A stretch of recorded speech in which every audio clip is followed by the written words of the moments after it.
माता की, भारत माता की, भारत माता की। आंध्र प्रदेश के राज्यपाल सैयद अब्दुल नजीर जी, यहां के लोकप्रिय मुख्यमंत्री मेरे मित्र श्रीमान चंद्रबाबू नायडू जी, नेता अभिनेता डिप्टी सीएम पवन कल्याण जी, केंद्र सरकार में मेरे सहयोगी मंत्रीगण, राज्य सरकार के मंत्रीगण, सभी सांसद और अन्य विधायकगण, अन्य गणमान्य नागरिकगण, भाई और बहनों, आंध्र प्रजला प्रेमा मरियू అభిమానానికి నా కృతజ్ఞతలు, నా అభిమానాన్ని చూపినచే అవకాశం ఇప్పుడు లభించింది. मैं सबसे पहले सीमाचलम वरालक्ष्मी नरसिम्हा स्वामी को प्रणाम करता हूं. साथियों, आप सबके आशीर्वाद से 60 साल के अंतराल के बाद देश में तीसरी बार एक सरकार चुनी गई और सरकार बनने के बाद एक प्रकार से विधिवत रूप से मेरा ये पहला कार्यक्रम है. और जो शानदार स्वागत सम्मान आपने किया, रास्ते भर जिस प्रकार से लोग आशीर्वाद दे रहे थे, और आज चंद्रबाबू ने अपने भाषण में सारे सिक्सर लगा दिए हैं. उनके एक एक शब्द के स्पिरिट को, उनकी भावना को मैं आदर करता हूं और मैं आंध्रवासियों से, देशवासियों से विश्वास दिलाता हूं कि जो भावना आज चंद्रबाबू प्रकट कर रहे थे, हम सब मिलकर के उन लक्ष्यों को अवश्य पार करेंगे. साथियों, हमारा आंध्र प्रदेश संभावनाओं का और अवसरों का,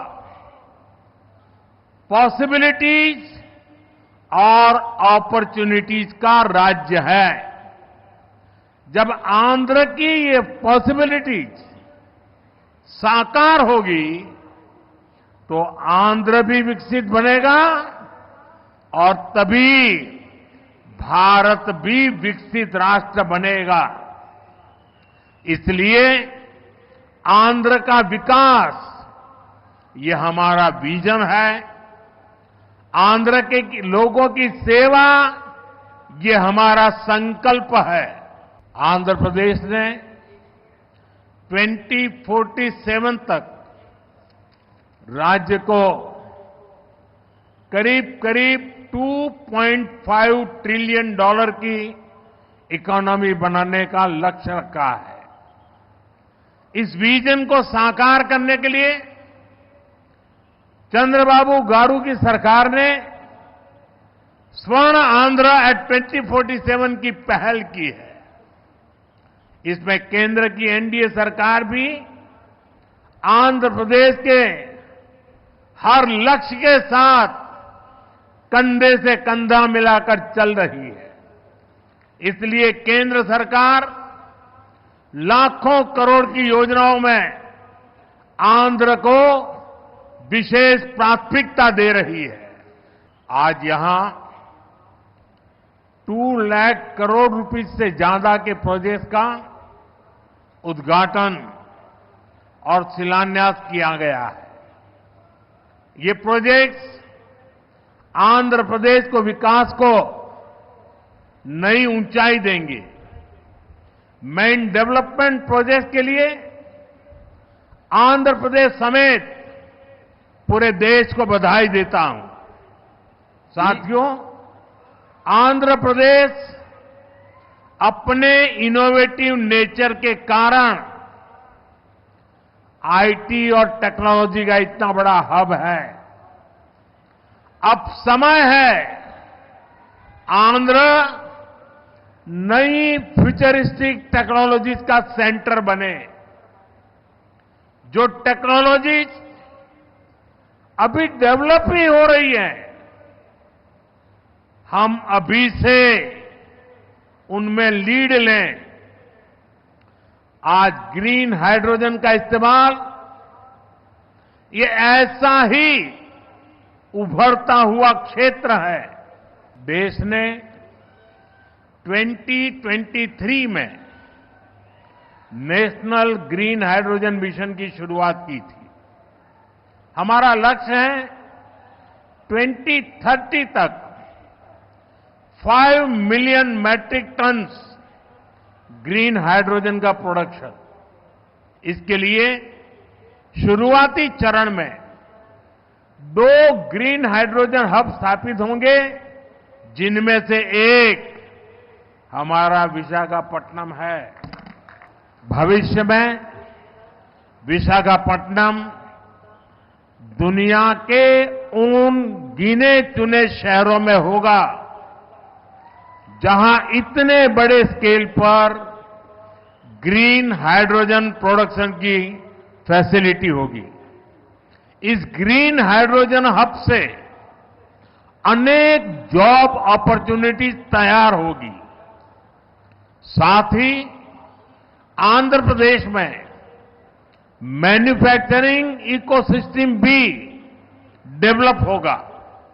साथियों, आज मुझे नक्कापल्ली में बल्क ड्रग पार्क प्रोजेक्ट का शिलान्यास करने का अवसर भी मिला है।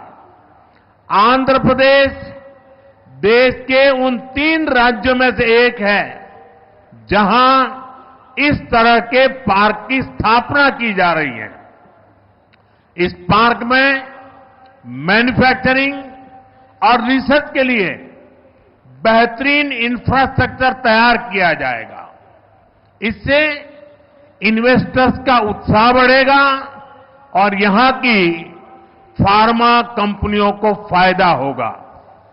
साथियों, हमारी सरकार अर्बनाइजेशन को एक अपॉर्चुनिटी के रूप में देखती है और हम आंध्र को न्यू एज अर्बनाइजेशन का एक उदाहरण बनाना चाहते हैं। इसी विजन को साकार करने के लिए आज कृष्णापट्टनम इंडस्ट्रियल एरिया यानी क्रीज सिटी का फाउंडेशन स्टोन रखा गया है। ये smart city Chennai Bengaluru industrial corridor का हिस्सा बनेगी। इससे आंध्र में थाउजेंड्स ऑफ करोड़ का इन्वेस्टमेंट आएगा और लाखों इंडस्ट्रियल जॉब तैयार होगी। साथियों, आंध्र प्रदेश को पहले से श्री सिटी के रूप में मैन्युफैक्चरिंग हब का फायदा मिल रहा है। हमारा प्रयास है कि आंध्र प्रदेश इंडस्ट्रियल और मैन्युफैक्चरिंग के क्षेत्र में देश के टॉप स्टेट्स में शामिल हो। मैन्युफैक्चरिंग को बढ़ावा देने के लिए हमारी सरकार पीएलआई जैसी स्कीम्स चला रही है। इसका परिणाम यह है कि आज कई प्रोडक्ट्स की मैन्युफैक्चरिंग में भारत की गिनती दुनिया के टॉप कंट्रीज में होने लगी है। साथियों, आज नए विशाखापट्टनम शहर में साउथ कोस्ट रेलवे जोन मुख्यालय की भी फाउंडेशन रखी जा रही है।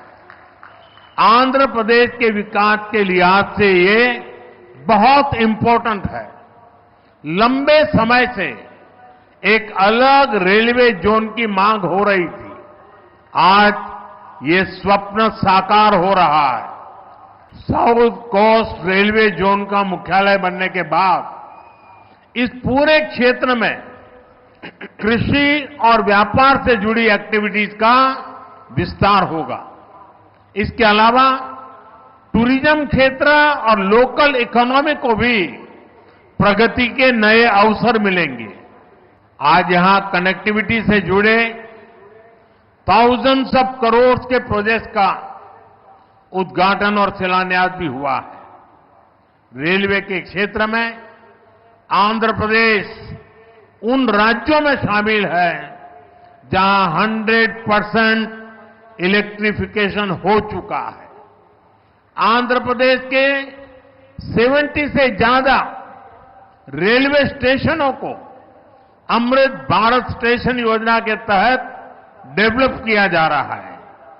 आंध्र प्रदेश के लोगों की ईज ऑफ ट्रेवल के लिए 7 वंदे भारत ट्रेनें और अमृत भारत ट्रेन भी चलाई जा रही है।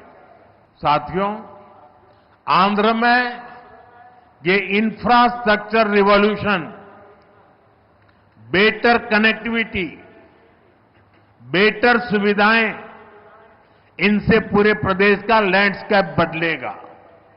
इससे ईज ऑफ लिविंग और ईज ऑफ डूइंग बिजनेस बढ़ेगा। यही विकास आंध्र की करीब $2.5 ट्रिलियन इकोनॉमी का आधार बनेगा। साथियों, विशाखापट्टनम और आंध्र प्रदेश के कोस्ट सैकड़ों वर्षों से भारत के ट्रेड का गेटवे रहे हैं। आज भी विशाखापट्टनम का उतना ही महत्व है। हम समुद्र से जुड़ी अपॉर्चुनिटी के पूरे इस्तेमाल के लिए ब्लू इकोनॉमी को मिशन मोड में बढ़ावा दे रहे हैं। इसके लिए विशाखापट्टनम फिशिंग हार्बर को और आधुनिक बनाया जा रहा है। आंध्र के हमारे फिशरीज से जुड़े भाई बहनों की इनकम और बिजनेस बढ़े, हम इस दिशा में पूरी संवेदनशीलता से काम कर रहे हैं। हमने फिशरमैन को किसान क्रेडिट कार्ड जैसी सुविधाएं उपलब्ध कराई है। हम समुद्र में सुरक्षा के लिए भी अहम कदम उठा रहे हैं।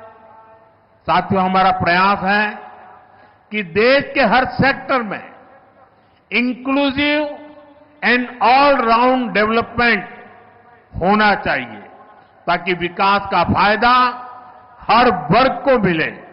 इसके लिए एनडीए सरकार समृद्ध और आधुनिक आंध्र प्रदेश के निर्माण के लिए प्रतिबद्ध है। आज जिन प्रोजेक्ट का शुभारंभ हो रहा है, उससे आंध्र के लोगों की समृद्धि सुनिश्चित होगी। मैं एक बार फिर इन प्रोजेक्ट के लिए आप सभी को बहुत बहुत बधाई देता हूं। आप सबका बहुत बहुत धन्यवाद।